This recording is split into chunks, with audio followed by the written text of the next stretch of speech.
two, three.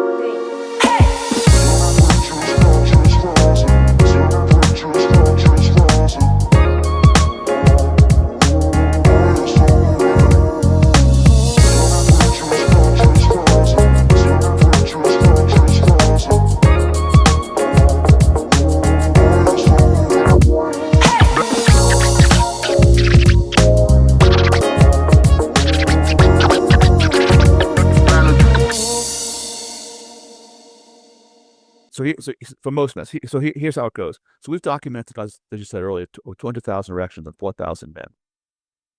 Previous studies about erectile dysfunction back in the 1990s or 2000s had like 300 or 400 men. And the academic doctors make a mistake throughout medicine. The academic doctors see the sickest people in their practices and they project those people onto the general population, but they're often two different groups. So here's a problem with erectile dysfunction. Here's the official diagnosis from the International Society of Sexual Medicine. First clause, inability to achieve an erection or difficulty sustaining an erection. Well, that's 12 to 13% of men who've been labeled as having ED. Those men, if anyone is listening to this show or a woman is listening to the show, is involved with a guy who struggles to attain an erection on a regular basis. I'm not talking about, hey, he got drunk a couple of times. I mean, struggles to attain an erection on a regular basis. That man, far more likely than not, has a significant cardiological or urological problem and should see a doctor, not a family doctor. Welcome back to the Transform Your Mind podcast, the podcast where we transform your mind so that you can transform your life. Today's episode might surprise you because we're diving into a topic that most people think is only about sexual health, but it's actually connected to your overall health, longevity, and even your heart. Did you know that one of the earliest signs of cardiovascular disease can show up in the bedroom, and more specifically during sleep? My guest today is Dr. Elliot Justin, MD, FACEP, emergency physician, and CEO of FirmTech. Dr. Justin is pioneering a new approach to men's health using wearable technology that objectively measures erectile health. His company device, the Tech Ring, has documented over 200,000 erections, generating one of the most unique health data sets ever collected. In this conversation, we're going to be talking about what that data reveals about aging, erectile dysfunction, and cardiovascular health. We'll also explore something called the venous leak syndrome, why erectile dysfunction is often misdiagnosed, and how wearable technology may completely change the way doctors evaluate men's health in the future. So if you're a man or you care about one, this episode could provide highlights that might literally save lives. So let's dive in. Welcome to the show, Dr. Justin. It's great to be here. Thank you. You're very welcome. All right. So that was an elaborate introduction, but let's go ahead and set the table and tell us about your background as an emergency physician and what led you to focus on men's sexual health. Sure. Well, as an emergency physician, I probably took care of about 175, 180,000 people in my career. And I am certain that short of a heart attack or a stroke, there are a few emergencies that concern a man as much as a limp penis. It happens several nights in a row. All men know this. All women who love men know this. Hey, all men who love men know this as well, too. A man is probably only as good as his last 3 erections. If he's failed a bunch of times, he probably shouldn't be allowed to drive a car or have a gun. So, but I got emergency medicine got me interested in telehealth way before COVID. Way before I founded the second oldest telehealth company in the United States. It's called SwiftMD. It's been sold, but kind of like teledoc, I was interested in getting people to take care of themselves better at home. But beyond teledoc, I want to do with remote patient management technologies. In other words, what can people learn at home to ideally get signals of poor health before they become more difficult to treat? And so that about 4 years ago, a urology professor at the University of Utah contacted me and said he wanted to count the number of nocturnal erections that men have. And I said, to be blunt, WTF? What are you talking about? Why do we care? And we all know about morning wood, and we laugh about it. And there's this notion that men have, that if I have morning wood, I'm okay, but one is not enough. So what Dr. Hotaling told me, he's not my chief medical officer, is that the number of nocturnal erections a man have are an leading indicator of his cardiovascular and his sexual health. Well, in medicine, we don't treat a lot of leading indicators. In medicine, we treat associations. High blood pressure is associated with stroke, elevated lip proteins are associated with heart attacks, but they're not predictive. And only at the extreme are they predictive. Your blood pressure is really, really high if your lip proteins are really, really high. But if my blood pressure goes from, I'll make it up, 120 to 140, it's not telling me really anything other than, hey, you might have a problem. But if a man's number nocturnal erections a man have gone down by 50%, and the average man should be having 3 to 5 per night, and they don't know they're having them because on night shift, your penis is trying to talk to you and you're asleep. And there's no night nurse checking up on things. So, if nocturnal erections come down by 50%, that man has a close to 50% chance of having a cardiovascular event, angina, heart attack, heart failure in the next 2 years. So when Dr. Hotaling told me that, it's like, wow, that's like a fresh vital sign that would, and one that's a lot more exciting to men than, gee, how many steps did I take yesterday? Or, some minor change in my blood pressure or my pulse went up 5 points. There are a few things that motivate men to, my perspective, probably yours as well too, Myrna, to get into better physical condition than their sexual health. And you get, so the nocturnal erections are a twofer. They're telling you about your cardiovascular health and your sexual health. So why are they telling you about your cardiovascular health? Well, the blood vessels that narrow, tiny blood vessels that narrow the fastest that we can pick up on easy examinations, relatively easy, are the retina and the penis. Now, the retinograms are hard to get. There are no apps yet for them. You got to make appointments to see an ophthalmologist, and most men don't see ophthalmologists on a regular basis. And until our technology came along, there was really no way of assessing nocturnal erections easily. There was this device called a Regiscan that looks like something Dr. Frankenstein would attach to your genitals, wires coming out of it, and a big weighty pack, and so we want to come up with something that would be men could do be commercially viable for at home in privacy, most importantly under real life circumstances, not in the lab, not and we have made some very important discoveries about erectile dysfunction. It's a myth for most men.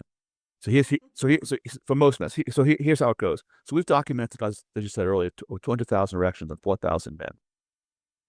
Previous studies about erectile dysfunction back in the 1990s or 2000s had like 300 or 400 men. And the academic doctors make a mistake throughout medicine. The academic doctors see the sickest people in their practices and they project those people onto the general population, but they're often two different groups. So here's a problem with erectile dysfunction. Here's the official diagnosis from the International Society of Sexual Medicine. First clause, inability to achieve an erection or difficulty sustaining an erection. Well, that's 12 to 13% of men who've been labeled as having ED. Those men, if anyone is listening to this show, or a woman is listening to the show, is involved with a guy who struggles to attain an erection on a regular basis. I'm not talking about, hey, he got drunk a couple of times. I mean, struggles to attain an erection on a regular basis. That man, far more likely than not, has a significant cardiological or urological problem and should see a doctor, not a family doctor, a urologist, cardiologist. Because what those guys do is they go online quite often because they're embarrassed to talk about ED because the ED is really shaming. Is they go online and they get pills. And there's a Dr. Moby Kara. No one's probably heard of him, but in the urology world, he is famous. He's at Baylor University in Texas, might be the most famous urologist in the world. And he recently said on the podcast, Viagra is Vicodin. Now, what do you mean by that? He meant that just the way a pain pill can mask a Vicodin being a pain pill. Pain pill could be masking a problem. A man who has a problem could take Viagra and not figure out that he has a problem until it might be too late to treat. So what does Viagra do, or Cialis? Those are two big ones. They put more blood in, but they don't keep it there. So if a man struggles to get an erection or can't attain an erection, you got to see a doctor. So here's the second part of the definition. Difficulty maintaining erection. Well, that's a totally different group. The first group, the men who struggle to get an erection, aren't getting blood in because their heart or their arteries are narrow. The second group are getting blood in, but they're losing it. that's a totally different problem. And that could be a whole range of problems. It could be, unfortunately, medications that we doctors prescribe to people at certain antihypertensives. The SSRI antidepressants are killers of erections in women as well as men. And these medications make it hard to sustain arousal. That's one problem. And then there's alcohol, recreational drugs, and then there's loss of confidence or distraction. So it could be, I'm worried about paying the mortgage, or I was cheating on my wife the other day, or it could be there's a baby crying in the next room, or something something comes up to I hear you. to Right, right, right. interfere with confidence or for distraction. Okay. Because the reality is most men are not, quote, the ever ready hard men that they were when they were 20 years old. Right, I That's know. just the way Yeah. it is. So, Yes, yes. but this group of men is getting erection and losing it. But this group of men, the goal of therapy is to keep blood in. You got blood. You want to figure out the overall problem, whether it's alcohol or relationship issues. But if you're getting blood in, the pills put a little blood in, which is nice, but only a ring will keep blood in. And if you told me 4 years ago, Myrna, Dr. Justin, you're going to be speaking about erection rings the next 4 years, I would have said, no way, I don't need it. And that's the attitude of most men when it comes to rings. But most men's problems can be addressed with rings, and it's not about need; it's about want. So Okay. that's the day. Now the academic urologists, and several of whom are on my scientific advisory board, they were predicting that as the incidence of erectile dysfunction under this official definition goes up 10% per decade after age 50. I'm 73. My age is 70% of men. It's like, I think they have ED. But they were predicting that as men age, the number of nocturnal erections will come down, the firmness of nocturnal erections will come down, and the firmness of sexual erection will come down because they thought that men are developing more heart disease as they get older. And by the way, 12 to 30% of men out there, you got heart disease. You need to look at that. But the vast majority of men, the problem is if they're, what we discovered with our data is that men are staying just as hard in their 60s and only tapering a little bit in their 70s as guys in the 30s. So why are these men reporting more erectile dysfunction? Well, it's Okay. it's the Let me circle back to Sure. because you said it way back and somebody might be listening and me and as well as me. So explain what is it in what you call it, nocturnal erection, and why is that significant? You said something about they should be having three. Explain the science there. Sure. Well, it's what's known is that is that men should be having 3 to 5 nocturnal erections per night on average. Those are nocturnal erections, and our database is huge. Those nocturnal erections should last 30 to 35 minutes on average. And with our data, they should be an average of, on a 1/10 scale, of 6 in firmness. Now, why do they occur? We don't know. The urologists say that these erections occur because the penis needs blood at night. So they're not dreaming. Right. But we don't know. I don't know if that's really true. What we do know is that they occur and that they are and that they are indicators of a man's cardiovascular and sexual health. If the number goes down, if the firmness, number, duration goes down, men are likely to have far more likely than not to have a cardiovascular or a or a sexual health. Well, most men, I'm not sure if they're looking at it while they're sleeping, but they wake up with it. Is that good? That's good, but one's not enough. One's not enough. Okay, all right. And there are men who have nocturnal erections, but they don't have morning wood. So they might think. So if a doctor asks them that question, "Hey, you have morning wood?" The guy says, "Well, I don't really have it." The doctor would assume that the patient has a problem when he doesn't have a problem because what you need the larger Because he's data not set. monitoring when he's Correct. sleeping. At least I don't know if they can or not. But Well, they can't. There's no way to monitor it other than with our technology. okay, So all right. I mean, right now in medicine, we want to much as possible, conventional medicine, we want care to be objective, data driven, but also personal. But we doctors right now are treating erectile dysfunction blindly. We just pass out pills. That's the usual thing is, hey, you got a problem, take a pill. We'll go online and get a pill. And that's dumb.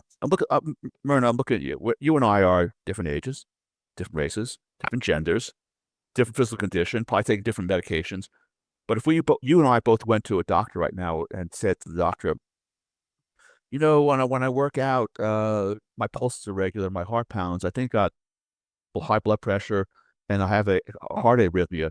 And the doctor said to us, Myrna, Elliot, take these 2 pills and come back in 6 months. We would think, what the heck is this? Are you going to check my blood pressure, get an electrocardiogram, get an echo? How about some blood tests?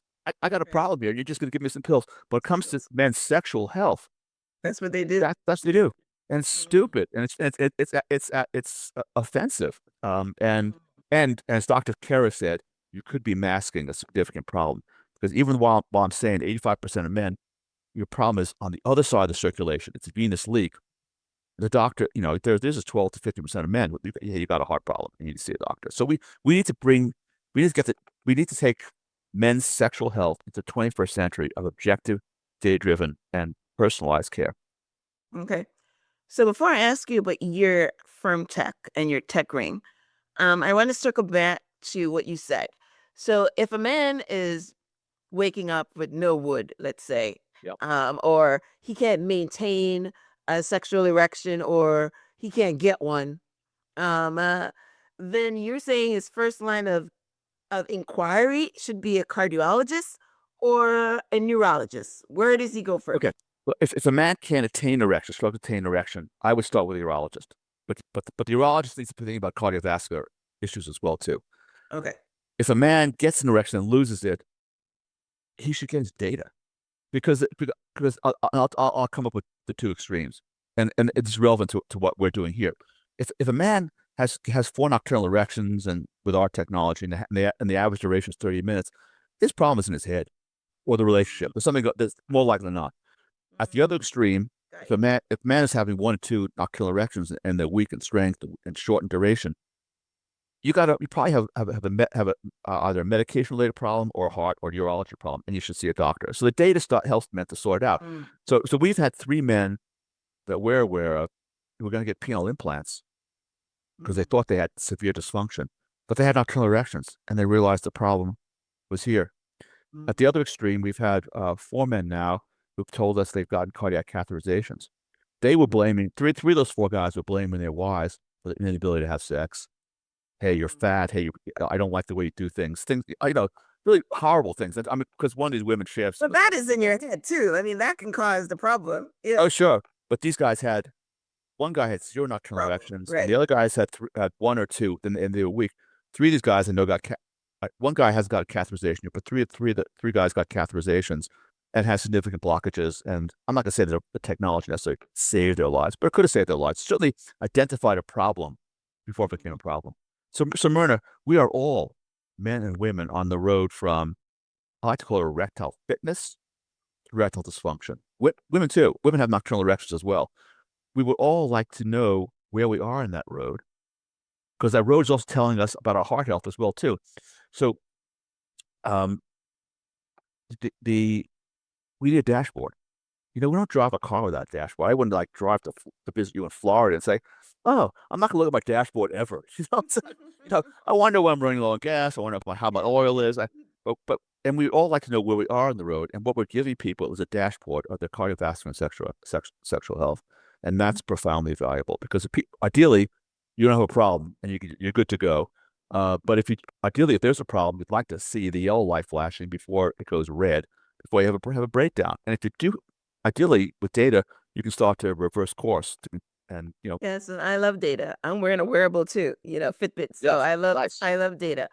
So so what inspired the creation of FirmTech and the Tech Ring? Well, Sure. what was your aha moments on that? Well, it's interesting because I live in Montana. I ride horses. My wife says I ride like a 10-year-old. I say I ride at least like a 25-year-old, but I kind of ride. I'm fairly, let's just say, aggressive, rider. And about a bunch of years ago, I broke 6 vertebrae. By the way, I think I destroyed that tree, but I broke 6 vertebrae. Fortunately, didn't have a spinal cord injury, and that got me interested in what's been done to rehabilitate men who've had spinal cord injuries. And I called it Project O, and it led. I tried to neuromodulate human sexuality. The doctor, we urologists, I'm not a urologist, but the urologists think that um, the nerves are responsible for arousal and climax in men and women are the pudendal nerve and the cavernous nerve, everyone's 2 favorite nerves that no one's ever heard about. But the nerves under the pubic bone in men and women. By the way, women's nerves are a little bit bigger than men's. ladies win again in this area. But the I tried. There were reports in the medical scientific literature that like it's not cardiac pacemaking. Put an electrode in, you can pace the heart. Put an electrode down there, you can pace sexuality. I tried it out on 2 rams and got moderate benefit, and I just decided to have a friendly urologist try it out on me. I had implant electrode behind my pubic bone, and I felt nothing. But I don't think we understand really how about arousal and climax, the neurophysiology of it in men and women, because it should be about electricity at some point, but we don't really know. My wife says it's Aphrodite. I'll go. Let's go with that explanation for a moment. But anyway, a urology professor at the University of Utah 4 years ago heard about Project O, and said he wanted to work with me. But the other aha moments came when I was scratching my wife's back because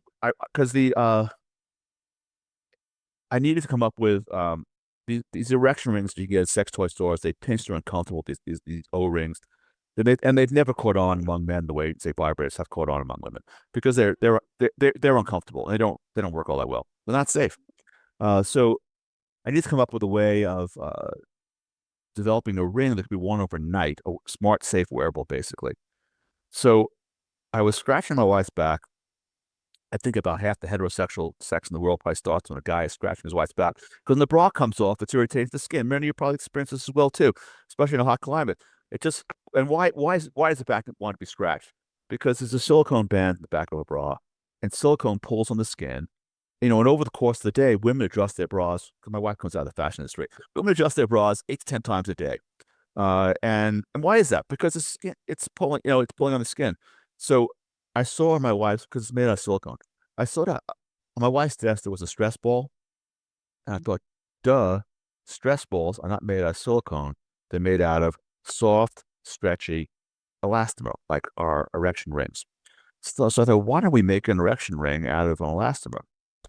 That way it could probably be worn overnight because I don't want to block off the arterial blood flow the way these O-rings do. Mm-hmm. And then the other aha moment was I saw her bra on the ground. And I think you'll recognize this closure mechanism, the Mm-hmm. hook. So women don't put on bras over their head. They use a hook. It's a open and close the bra. I thought, why don't we make an erection ring that opens and closes with a hook? So it's easy on, easy off. I mean, and that those are the aha moments basically. That's what inspired you, right? Yeah, Okay. and that was about 3.5 years ago when and we've been, really delivering data for research that's changing men's health and heart health. So there are 2 papers underway right now comparing our data to CT calcium scores. CT calcium score is one standard screening test for cardiovascular disease, especially men and women over the age of 45 or 50. Well, is our device essentially like a poor man's CAT scan of the heart? I don't know. It looks promising though so far, but the data it's not fully published. Uh, and our technology now allows men to assess what's the right dose of an erection pill, what's the right dose of testosterone, will I benefit from shockwave therapy? All these modalities that are being recommended for men can now be looked at objectively. And next year, late this year, we will have a device for women, the world's first monitor of health of the clitoris, which will deliver the same benefits to women. Wow. Wow. You got to come back and talk about that because I don't get that and I'm a woman. Well, it's about I blood flow don't too. understand that I have nocturnal erections or whatever when I'm sleeping and I'm a woman. So yeah, when you have that device out, I'm inviting you back to come back and talk to us women here. All right. So now that was, that was great information. Um, uh, you know, um explaining what really happens with, the erections and the nocturnal erections and what's supposed to happen with you talk about, nerves and the pubic bone and all these different things. So yeah, it's a lot to wrap your head around, but, if we were to simplify it, that means that, yeah, there are things that can be tracked, and you just don't say, okay, I am getting older. I mean, I don't remember having this conversation on the show before, but somewhere in the data, I heard that men's and at 25 starting having ED. I don't know where I heard That's that. right. No, the incidence of ED by age 30 is 25%. Yeah, But someone it, said that. I'm but not is sure but is where. but is but I think it has to do with the misdefinition of ED. You know, Mhm. because it's not, again, I don't think a lot of 25-year-olds struggle to get an erection. Most of them get an erection, then lose it. And it's a trust. Well, there are two things. It's largely a trust confidence issue. Part of it's the way in which people, I think, because I'm older, I think it's the way in which people date today. They meet people online. They're not meeting people at work or church or They're not forming that school system. connection. Right. They don't have a trusted connection first. They don't know these people. You're picking someone on the basis of their looks and then or their money. And then you go out on a date Mm. and the men are expected to perform. I've got I was about to say, I have patients I take out. I don't charge anyone any money, but people come to me because of what I'm doing, and I open up my schedule 5 hours a week, talk to men. I got a guy right now in New York City who looks like every woman's ideal. He's like 35 years old. He's next model. He's making a lot of money in the finance sector. He's 6'4". He's he look and he's smart, but he has totally lost. He thinks he has ED, and he actually injects to get an erection because you can inject the prostaglandin to produce an erection. It's called Trimix. Right. Well, that's from my perspective, that's sad. This is just so why is that? Right. He's going out with 2 or 3 girls a week, and maybe a 20-year-old could perform under those circumstances, but he has an Right. unrealistic expectation that gee, if I and the You women, think it's in his head, but he yeah, doesn't have a medical yes, problem. he's used our technology. He's got ample nocturnal blood flow. Right, right. He has spun himself into he wants to be top performance every time. Well, but the injections aren't totally safe. They're Of course not. uncomfortable, and they produce really long lasting erections. Uh, Yeah. and and he's just got he's just in a mental state from my perspective. But he bought out technology because he wanted to know if the problem was in his head, and Right, right. and the problem is in his head. And I think it has to do with um a confidence crisis. And now it's like Confidence crisis, no connection. yeah. Yeah. They did say that sex is better when you're in love. So I mean, jumping for Right. 3 women a week, maybe there's maybe that's affecting. I don't know. I'm not in a man's head. Well, I um guys want to be stars in the bedroom, Yes, of and course. reality, realistically, I'll pick on guys my age. I've got several men not several, quite a few at this point. 60 plus. They're either divorced or they're widowed, and they start dating again online, and they say, "Well, I need a prescription for Viagra or Cialis," and I'll say, "Yeah, you don't need it right now, but if once the relationship is trusting, I bet you don't come back to him for more." That's commonly don't come back for more because they they needed the pill almost for here because Confidence. they Right, couldn't right, confidence. right. I think guys, especially guys, like 45 or older, if you're going to be dating again, you shouldn't expect to be rock hard the first time. That's just the way it is. Okay, and I think that most women, especially older women, understand that. But if people Yeah. could talk about it, they could get beyond the performance anxiety, Right. issues. Mhm. Okay. All right. So let's talk about this venous leak syndrome. What exactly is it? Sure. So it comes in two different ways. One, tragically, there are a small number of men who are born with venous leak, meaning Mm. they get blood into the penis, but the blood doesn't stay there because of a congenital abnormality in the venous drainage system from the penis. But Mhm. all men develop something like that as they get older. So look, Myrna, when I was 12 years old, I could hold a girl's hand in 5 minutes to get an erection for an hour and a half. It's not happening anymore. Matter of fact, that stuff stops happening when men are in their early 20s and mid 20s. And it's what people want to say. Oh, it's because you're used to it. Not totally. It's because as men get older, we don't hold blood as easily in our penis as we did as when we were younger. So this happens elsewhere in the body too. If I get on a plane and fly to Australia or Europe, and I'm sitting for a long period of time, especially in economy class, my socks get tight. My rings get tight on my fingers. Why is that? Didn't happen to me when I was 25 years old. Well, right. Yeah, Okay. it happens because the smooth muscles around our venules, our little veins, get stiffer with age, and the venules themselves get stiff with calcification as they get older. And in the penis, that means you're just not holding blood in the penis as well as you did, and that in turn leads to a loss of confidence, and that's where a ring is really valuable to men. Our ring, of course, being the best, but a ring is really valuable to men. I mean, and any man can prove this to himself. Any man, a 25-year-old or an 85-year-old, can prove this to himself tonight. All a man has to do is get rock hard and then do nothing.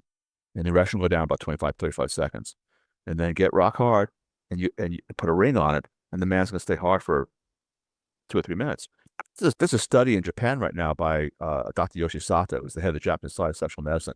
He's using our two non-tech rings, max performance ring and the performance ring, with men who think they have ED, but actually have this I call it the fading erections of aging rather than venous leak, but they have this problem, as all men do.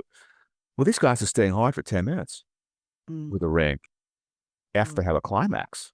That's a game changer for men. And in my lifetime, on the female side, vibrators they've come out of the closet. Yeah. My mother's, I'm 73. My mother, God bless her vibrator, which cost me what we found, but her vibrator was hidden away in the bottom drawer of a dresser in the back of the garage. And it was this big. Yeah, because there's still ashamed they're using it, and yet some people just talk about it online. Yeah, well, because the shame is kind of is vanishing. So, back in the 70s and 80s when I was dating and I was also becoming a doctor, there was this concern that, hey, vibrators will be the end of the American family. Women will marry their vibrators, whether vibrators are numbing and they're unnatural, blah blah blah. Look, Yeah. I'll just pick on my wife because she's not here. My wife does not need a vibrator in order to have a climax, but she prefers it. And why is that? Because it's easier.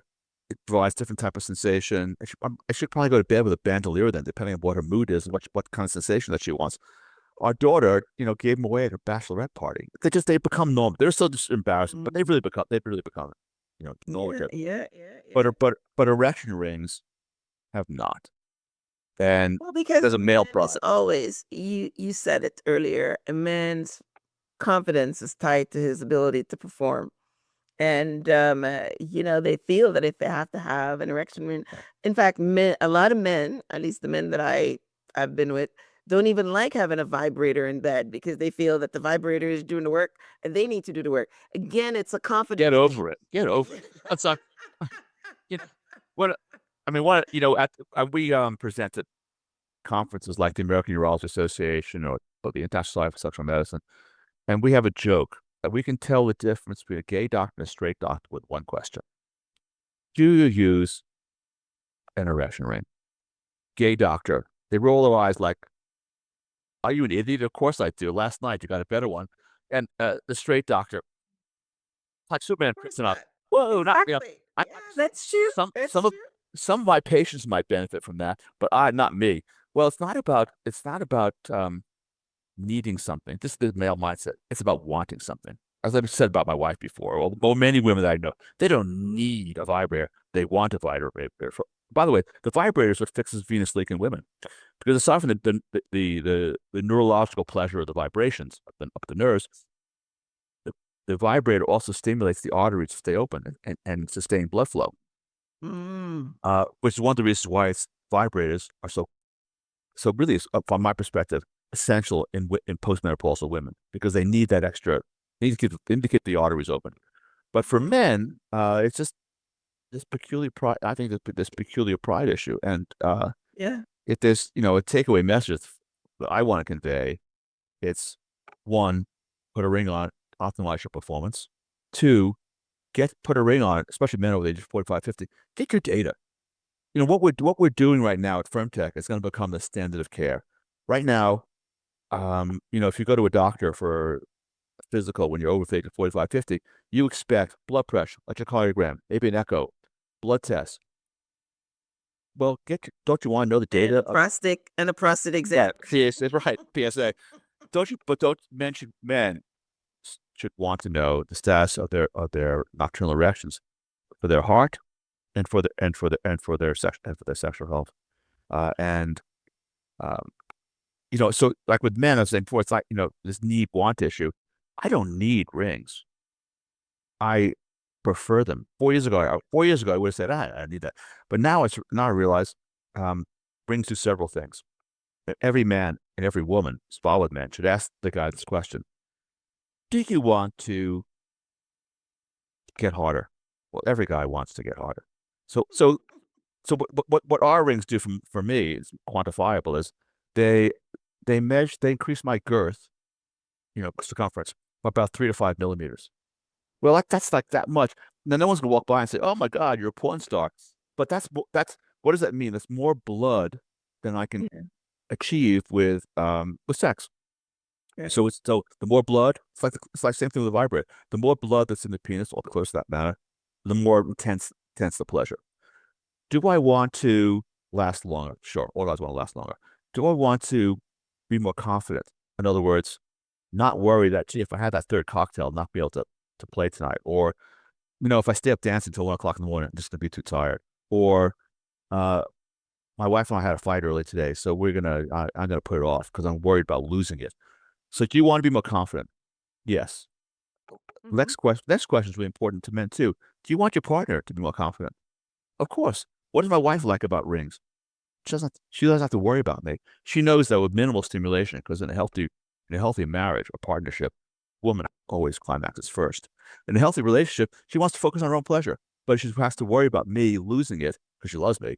Uh, that problem goes away with a ring. And the last is to men is, do you want to have a more intense orgasm? Well, of course. So how's the ring produce a more intense orgasm? Well, the first is you're retaining more blood. And the second is with a well-designed ring. And ours, we have research to back up this with our rings. If you put the right amount of pressure over the urethra, it prolongs the male ejaculatory phase. So our goal was to increase the male ejaculatory phase by 50%. So my ejaculatory phase with our maximum performance ring goes from 4 seconds to 7 seconds.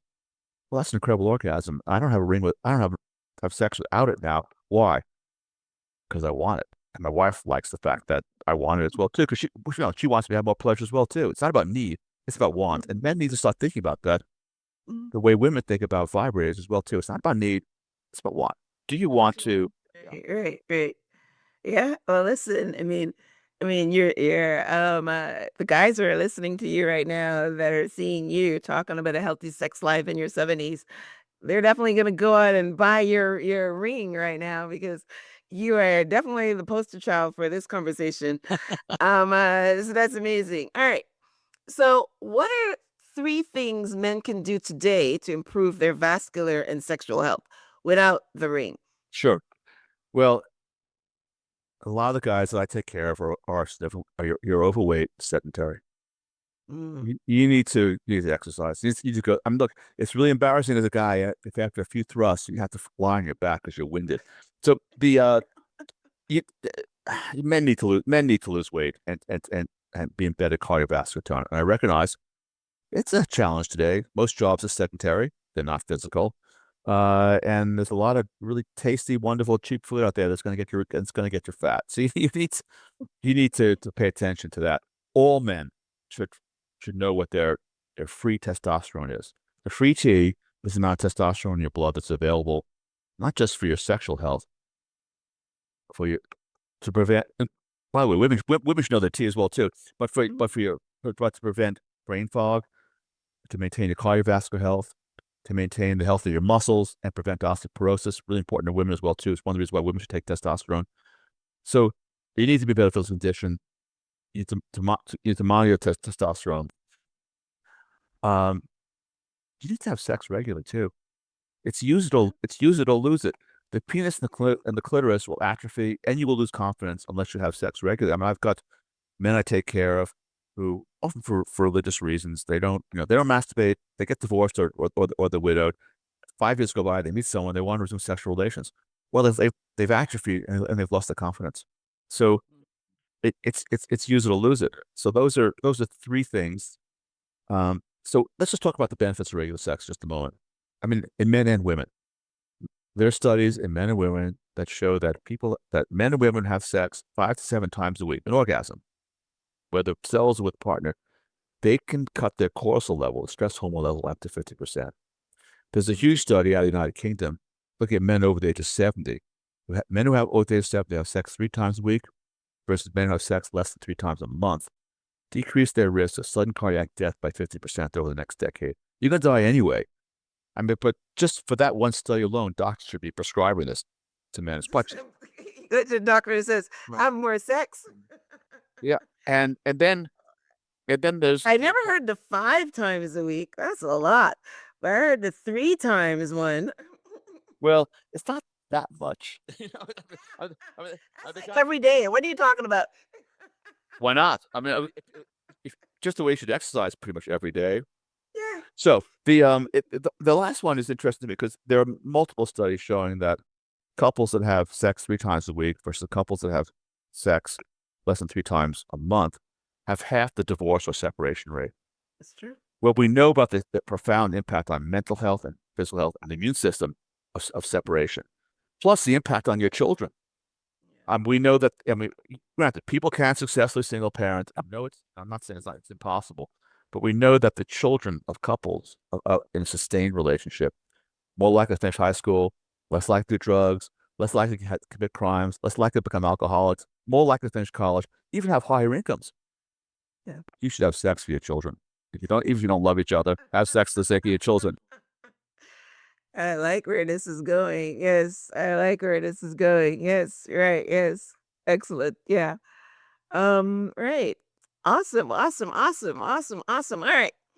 So, tell us now about the tech ring. I see you've got one there. Show it to us. Um, uh, I'm understanding from our conversation that it's not just a ring. It has something that it's like a wearable that tracks data. Tell us all about that. Right. Yeah, we're in the Google and Apple stores. I'll show you my data in just a second. There's a sensor here, so Mhm. button there, and there's another sensor embedded in the hook. Just happen to have a dildo on the desk because I'm in this kind of business. And it doesn't go on like a regular erection ring. Testicles get dropped in, wrapped around, closed with a hook. So as the penis expands in size, it pushes on the pressure sensor and pulls on the strain gauge, gives the computer 2 data points that the computer then translates into it's a firmness on 1/10 scale. Hold on a second. I will pull up my data here if my phone will cooperate with me. Oh, I tried to turn my phone off. No one is not. Let me turn my phone back on again, Okay. and I'll show you the data in just a second. So with the Google and Apple stores, and the data will tell a man, not just how well he's doing, but we'll compare him to every other man in our database, and also to men within 5 to 10 years of him. Here we go. 1 sec. You'll see the picture of my dog and my dog and my daughter rather, but let me get past that. So that's our logo, FirmTech. Okay. And I press on the logo. Hold on. So here's my data. I'm a 9-to-1 and a 1-to-10 scale. The average man my age is a 7.5, so I'm doing well. I'll show you. Sure. I'll show you what a recording looks like. This is my data. So that's the last night. I'm having 6 nocturnal erections. The average man my age has 2.8, so I'm doing well. Good for you. I'll show you what a recording looks like here. Here's a recording. There we go. Mhm. So on the far left, that's my wife and I making love, and then I'm having 3 nocturnal erections afterwards. Wow. So I mean, even if your data is normal, and my data is above normal, like not to brag, but Now, hang on. So your data is above normal because you've been using the data and making adjustments, or you were doing some other things? I think my data is above normal because I work out regularly. Okay. I'm not overweight. I don't Okay. smoke. I don't drink to excess. Okay. I have changed medications. When I first got my data 2.5, 3 years ago, I was on a blood pressure medicine that when I got off it, my erections got harder by 10, 12%. Not enough for me to Okay. notice, only enough for the data for the data to show me. Um, Okay. and I like I said, I try to have sex regularly because that's use it or lose it. So to be fit, For you. yeah. That's So that's amazing. but I'm I think impressed. thank you, but I think a lot of men could do it. So going back to the beginning of a conversation when he talked about Talon, your urology professor, told him about not the significance of nocturnal erections, I thought this could be motivating for a lot of men. And I see that with our customers uh, who ask me to review their data with them. It's really motivating. And if your data is good, you feel better about yourself. If I go to the doctor and have a stress test, and the stress test is normal, I don't complain, gee, I wasted my time. I had a normal test. No, I feel, and Great. for you too, probably, I feel, Yeah. no, I feel good. Yeah. My wife gets a normal mammogram. She doesn't complain, oh my God, what a waste of time. No, she says, oh, I feel so getting even normal data is is positive. That's amazing. Yeah. So, wow. I love it. I love it. I love it. Like I said, I mean, we're having this conversation with someone that's in their 70s, where normally people think that your sex life just dies after that, especially for men. The women are, running around saying, okay, I'm getting the best sex now. I'm in my 60s, but they don't need to get an erection.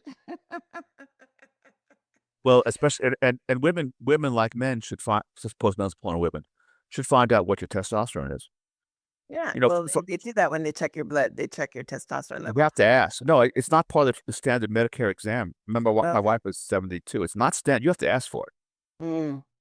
My doctor pulls mine, so Good yeah, doctor. so I like that. I a like good your doctor, doctor. right? Yeah. Wow. So I'm impressed. I'm impressed with your technology and what it does, and yeah, for sure. So tell us now, I mean, how they can get your app, your website, if you're on Sure. social media. You can find us at myfirmtech.com, myfirmtch.com. You can find us on LinkedIn you can find us on LinkedIn at my FirmTech, or I think just simply FirmTech now. If you want to contact me on LinkedIn, just put in Dr. Elliot Justin and you can contact me. It's Elliot with two L's, Elliot. Okay. And the app is, you said, then they go in the app Free. store, they just look for My Firm Tech. But yeah, so exactly. Go to Google or Apple stores and just put my FirmTech in. All right. Wow. That's amazing. Well, listen, I enjoyed the conversation. I learned a lot about things that I didn't know about, and I love learning, which is why I do this show and talk to, experts and guests like you.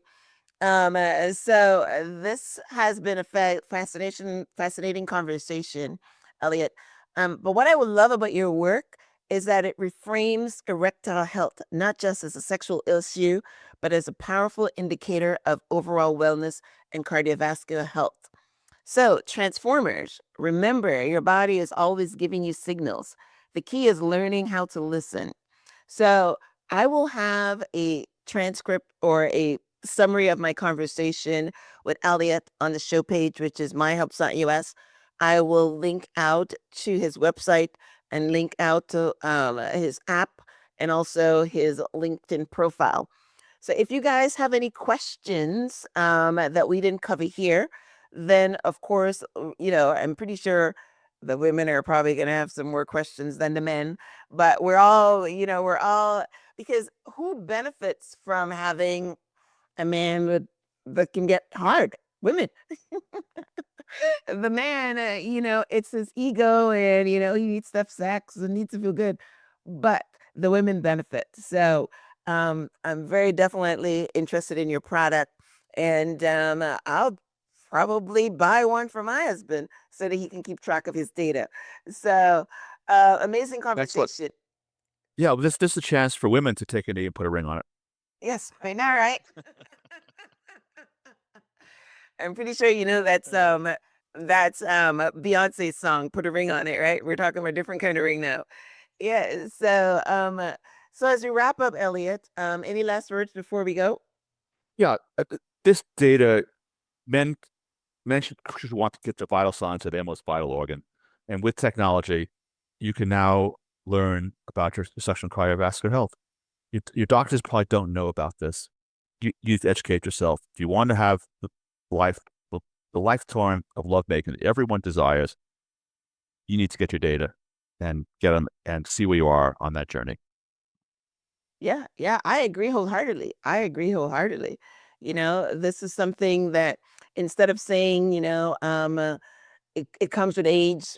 When I get in my 40s and 45 or something, I have ED, and you're right, I go and I take Viagra or Cialis. But yeah, take advantage of being proactive. And Dr. Peter Attia would say, don't just treat the symptoms, go in and try to find out what is the cause of anything. And if you find out whether there's a cause of anything, you can reverse it. And hey, Elliot is, hey, I'm like loving, talking to this gray-haired man that is in his 70s and have wonderful sex and having like six six nocturnal erections during the night and all these beautiful things. So hey, if he can do it, then he can help you do it too. That's basically what happens. If you can see data, you know it's possible. And if you know something is possible, then you need to get on board because it's a beautiful thing. It's a beautiful thing. And it increases your health span and your lifespan because sex is good for you. Right. I love it. And I also love the little, for a lot of couples are not having sex. So I am very glad that you actually put that in there. But sex is good for them, for their kids. It's good for the marriage. It's good for their longevity. It's good for their cortisol levels. That's one that I heard because yes, Yeah. when you have high cortisol levels, I didn't know that sex can help reduce that. So thank you for that little data there. Um, You're welcome. Hey, look, you can't hack it unless you can track it. And now you can track your sexual and cardiovascular health while having sex. Yes, yes, exactly. Awesome. All right, guys. Well, listen, this was a pleasure talking to Elliot today. It was a pleasure for me to bring this information to you so that you can improve your sexual health. So, thank you guys for tuning in. Thank you, Dr. Justin, for being on the show. Until next time, keep transforming your mind so you can transform your life. All right. Bye.